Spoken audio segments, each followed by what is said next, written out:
नमस्कार दोस्तों। आज की कहानी है पंडित और भूत। एक बार की बात है, एक पंडित था। उसकी पत्नी बहुत झगड़ालू थी। वह हर समय पंडित से लड़ती झगड़ती रहती थी। पंडित बहुत दुखी हो गया था। उसको ऐसा लगता था जैसे उसे सूली पर चढ़ा दिया गया हो। वह सहमा सहमा और डरा डरा सा रहता था।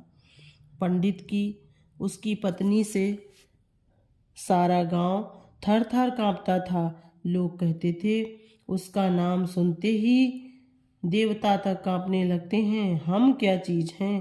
पंडिताइन रोजाना पंडित जी को गाली गलौज से अच्छी खासी पूजा करती थी। पंडित जी थे कि उसके आगे बोलते तक नहीं थे। आखिर में पंडित जी ने थक हार कर अपना घर और गांव छोड़ने का निर्णय लिया। वह गांव से निकलकर एक सुनसान भयानक जंगल में आ गया। एक वृक्ष के नीचे बैठकर आराम करने लगा। इतने में उसे नींद आ गई। उस बट वृक्ष पर एक भूत रहता था। आने जाने वालों को डराता रहता था और कभी कभी आने जाने वालों से मस्खरी करके उनका मजाक भी उड़ाता था। पंडित को वहाँ सोया हुआ देखकर उसके मन में एक शरारत आई। वह धीरे से बट वृक्ष से नीचे उतरा और पंडित के सिर पर हल्की सी चोट मारी। पंडित जी घबराकर उठ खड़े हुए। वह डर के मारे कांप रहा था। भय से उसके मुंह से अचानक अपनी पत्नी का नाम त्रिशूला निकला। त्रिशूला का नाम सुनते ही भूत डर के मारे कांपने लगा। वह सामने आकर पंडित के चरणों में गिर पड़ा और कहने लगा, पंडित जी, मुझे त्रिशूला से बचाओ। मैं आपका गुलाम बनकर रहूँगा। जो भी कहेंगे वही करूँगा।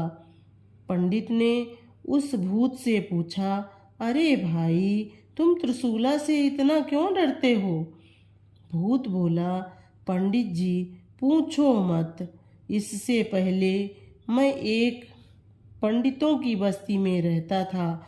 उसी गांव में पंडितों की एक लड़की जिसका नाम त्रिशूला था, वह भी रहती थी। उससे सारा गांव थर थर कांपता था।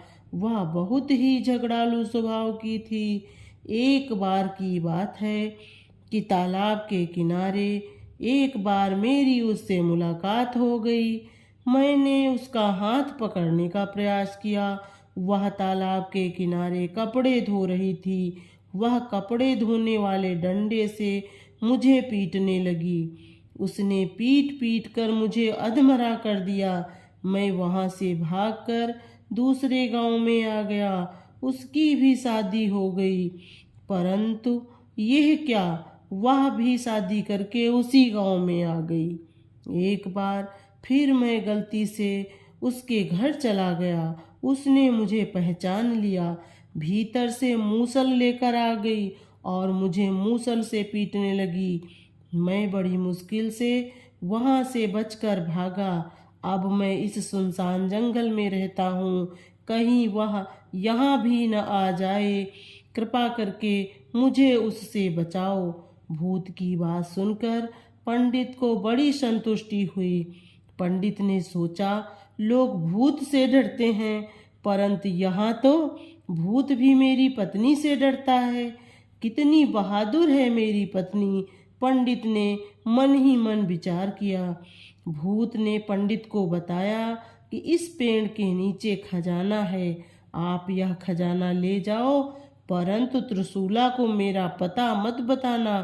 पंडित ने धन निकालकर गठरी बांधकर सिर पर रखी और घर लौट आए। यह देखकर पंडिताइन बहुत खुश हो गईं। वे दोनों खुशी खुशी रहने लगे।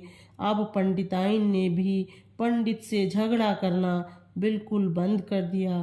कहानी अच्छी लगे तो लाइक करें, सब्सक्राइब करें और फैमिली फ्रेंड्स के साथ शेयर करें।